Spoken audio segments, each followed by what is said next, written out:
না বাসটা ভালো করতে গে হাজার হাজার তো লোকজন কারো দেখতে দেয় না একা একা কি হবে না দে একটু চেষ্টা করি ভাই না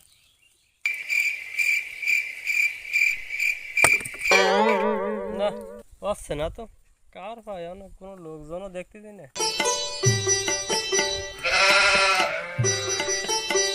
এ জন্টু এদিকে এদিকে আমার বাসটা একটু ফাড়ি দিয়ে যা ব্যস্ত আছে কি রে বাসটা একটু ফাড়ি দে আমার কি হয়েছে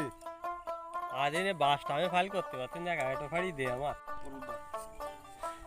ওইতে বাড়ি দে বাড়ি দে ও নো বাড়ি অনে দিচ্ছিস কেন বাড়ি দেবো কনে একদম ঠিক করে বাড়ি মাথায় দিবি